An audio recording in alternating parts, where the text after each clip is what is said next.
Play हुए हैं।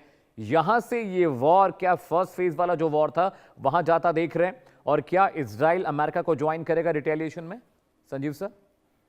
और देखिए अमित जी, मैंने अभी जस्ट मौलाई जी की बातें सुनी। माथुर सर को मैं नहीं सुन पाया, लेकिन दिगंबर जी को भी मैंने सुना। और देखिए, मैं स्पष्ट रूप से इस बात को मानता हूं कि यूनाइटेड स्टेट्स ऑफ अमेरिका और ईरान के बीच में एक अभी भी अविश्वास की गहरी खाई है, और एक बहुत ही मेजर ट्रस्ट डेफिसिट, बहुत ही डीप ट्रस्ट डेफिसिट अभी भी बना हुआ है। और ये जो ट्रस्ट डेफिसिट को कम करना और एक नई तरीके का स्टेटस को बनाना, उसमें एक लंबा समय लगेगा। और ये जो यूएस और ईरान के बीच का जो मेमोरेंडम ऑफ अंडरस्टैंडिंग साइन हुआ था, वो कंडीशनल था।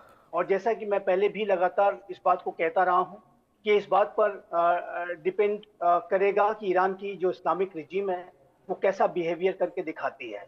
यदि वो अपने बिहेवियर में सकारात्मक बदलाव ला करके दिखाते, यदि वो अपने जो इस एमओयू के कमिटमेंट्स को फॉलो करते, जो कि जाहिर उन्होंने नहीं किया, उसको वायलेट किया है, और यदि वो ऐसा करते तो उनको बड़े लाभ होने जा रहे थे। $300 बिलियन की जो मदद है उनको मिल सकती थी। उनके जो एसेट्स हैं वो डिफ्रीज हो सकते थे, उनके ऊपर लगे हुए इकोनॉमिक सैंक्शंस हट सकते थे, और इस तरीके के जो बड़े लिवरेजेस हैं वो ईरान को मिल सकते थे। लेकिन ये इस बात पर डिपेंड करता कि ईरान की जो इस्लामिक रिजीम है वो कैसा बिहेवियर करके दिखाती है। लेकिन अभी जिस तरीके से 3 दिन पहले उन्होंने स्टेट ऑफ हार्मुज के शिप्स को टारगेट किया है, और उसके बाद से लगातार एक एग्रेशन का जो बिहेवियर ईरान की इस्लामिक रिजीम दिखा रही है, ऐसे में उसको ये जो रिस्पांस अमेरिका का है वो मिलना बिल्कुल अपेक्षित था। और जैसा कि मैंने कहा कि ये कंडीशनल जो कंसेशंस दिए गए थे, और इसकी जो शर्त बहुत क्लियर थी कि आप जैसा बिहेवियर करेंगे अकॉर्डिंगली आपको उसी तरीके के रिस्पॉन्सेस मिलेंगे, अच्छे पे अच्छा और बुरे पे बुरा। कैरेट एंड स्टिक की जो पॉलिसी है वो अमेरिका ने इस एमओयू के माध्यम से बहुत स्पष्ट कर दी थी। लेकिन दुर्भाग्य से कहना पड़ता है कि ये जो वर्तमान की ईरान की जो इस्लामिक रिजीम है वो 28 फरवरी की जो रिजीम की तुलना में कहीं ज्यादा रेडिकलाइज्ड, कहीं ज्यादा हार्ड लाइन जो अप्रोच दिखा रही है। और ये इस मुगालते में भी है कि वो कहीं ज्यादा पावरफुल हो गए हैं, कहीं ज्यादा उनका प्रभाव 28 फरवरी के बाद बढ़ गया है। बेहतर हो कि समय रहते इस मुगालते को दूर कर लें, और जो कमिटमेंट्स एमओयू में किए हैं उसमें उसको अमल करके दिखाएं, इस तरीके के वायलेशंस ना करें। और देखिए, स्टेट ऑफ हार्मुज को ये कहना कि हमारी टेरिटरी है, हम बताएंगे कि कोई शिप वहां से कैसे गुजरेगा, और यदि कोई किसी शिप ने नहीं इस बारे में जानकारी दी तो उसको हम अटैक करके उसको ध्वस्त कर देंगे, उसको उसको जो है डुबो देंगे। इस तरीके की जो मानसिकता है वो पूरे अंतर्राष्ट्रीय समुदाय के साथ खिलवाड़ करने जैसी है।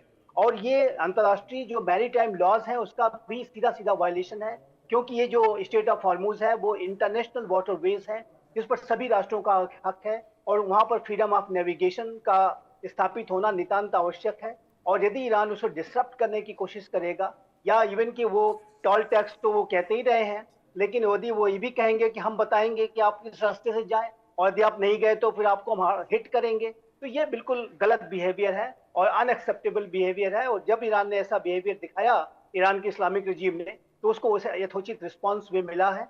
और अमेरिका इस बात को डे वन से कहता रहा, डोनाल्ड ट्रंप इस बात को बहुत स्पष्ट बता चुके हैं कि आपका जैसा बिहेवियर होगा अकॉर्डिंगली हम रिस्पॉन्ड करेंगे।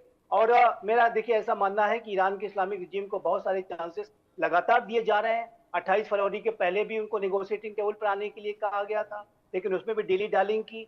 उसके बाद अब उसमें डिस्ट्रप्शंस पैदा कर रहे हैं। स्टेट ऑफ हॉर्मुज का वेपनाइजेशन, कम्बैटाइजेशन लगातार वो अभी करके रखना चाहते हैं।